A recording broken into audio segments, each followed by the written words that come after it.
नमस्कार, आप देख रहे हैं धार दिग्दर्शन डिजिटल न्यूज चैनल। एक ऐसा अघोरी आश्रम जहां चैत्र नवरात्रि की नवमी पर होती है मां कालिका की विशेष पूजा। मध्य प्रदेश के उज्जैन जिले के खाचरोद की मुखिया दली में स्थित कालिका शक्तिपीठ अघोरी आश्रम इन दिनों आस्था और श्रद्धा का प्रमुख केंद्र बना हुआ है। यहाँ हर वर्ष चैत्र नवरात्रि की रामनवमी के पावन अवसर पर मां कालिका की विशेष पूजा बड़े ही विधि विधान के साथ की जाती है। इस आश्रम की सबसे खास बात ये है कि ये परंपरा कोई नई नहीं बल्कि 13वीं पीढ़ी से लगातार चली आ रही है, जो इसे और भी विशेष बनाती है। आश्रम के वर्तमान महंत ओंकार दास उदासीन हैं, जो महामंडलेश्वर के पद पर विराजमान हैं। यहाँ एक अनूठा संगम देखने को मिलता है, जहाँ नाथ संप्रदाय और उदासीन संप्रदाय की परंपराएं एक साथ जीवित हैं। महंत ओंकार दास जी प्रसिद्ध अघोरी संत कनीराम जी की 13वीं पीढ़ी से आते हैं, जिससे इस स्थान का आध्यात्मिक महत्व और भी बढ़ जाता है। आपको बता दें कि इसी परंपरा से जुड़ा एक और कालिका शक्तिपीठ अघोरी आश्रम ओंकारेश्वर में भी स्थित है, जहां मां कालिका की आराधना विशेष रूप से की जाती है। चैत्र नवरात्रि की नवमी के दिन यहां का माहौल पूरी तरह भक्तिमय हो जाता है। दूर दूर से श्रद्धालु यहां पहुंचते हैं और मां कालिका के दर्शन कर आशीर्वाद प्राप्त करते हैं। अघोरी परंपरा से जुड़ा ये आश्रम लोगों के बीच आस्था, श्रद्धा और आकर्षण का प्रमुख केंद्र बना हुआ है। तो अगर आप भी आस्था और अध्यात्म का अनूठा संगम देखना चाहते हैं तो एक बार जरूर आइए खाचरोद के इस कालिका शक्तिपीठ अघोरी आश्रम में। उज्जैन से ब्यूरो हेड शंभू राठौड़ की रिपोर्ट। बने रहे धार दिग्दर्शन के साथ। गुरुदेव आदेश खाचरोद के अंदर मुखिया गली के पास में कालिका शक्तिपीठ आश्रम है। गुरुजी इसके बारे में क्या कहना चाहोगे आप?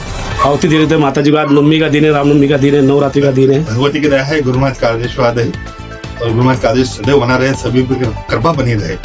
मैं महामंडलेश्वर ओंकार दास उदासीन सभी भक्तों को बहुत आशीर्वाद देता हूँ।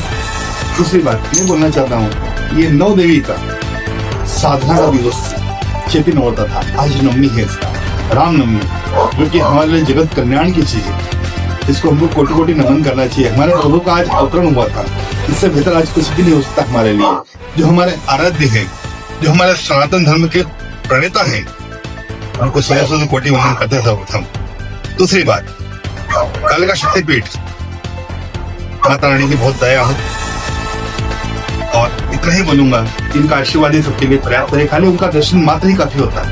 भगवती का दर्शन किया और आपने स्वर्ग की प्राप्ति कर ली, ये मेरा मानना।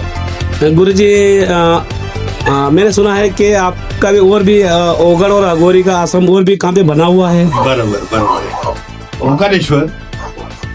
ओंकारेश्वर हमारा स्थान है कालिका आश्रम के नाम से, और हम वहाँ पे जो हमारे गुरु महाराज का और हमारे दादा गुरु का स्थान है, दोनों ओंकारेश्वर में ही है। हमारे दादा गुरु का नाम रहा है किशनदास अघोरी।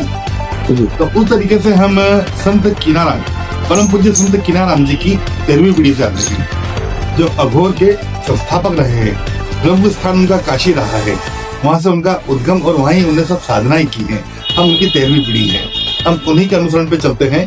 सात्विक क्रियाएं करते हैं, जो तामसिक क्रियाएं होती हैं, जो अघोर क्रियाएं होती हैं, वो थोड़ी पर्दे में होती है, उनको अपने हिसाब से करना होता है।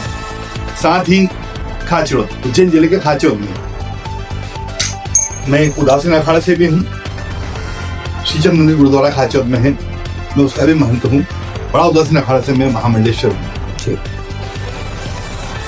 गुरुजी जगत के लिए और क्या बोलना चाहोगे आप? एक ही बात बोलूंगा बेटा, सनातन की तरफ ध्यान दें। राम है, सब है। राम है तो हम हैं तो राम है। राम ही हम सब में समाहित हो।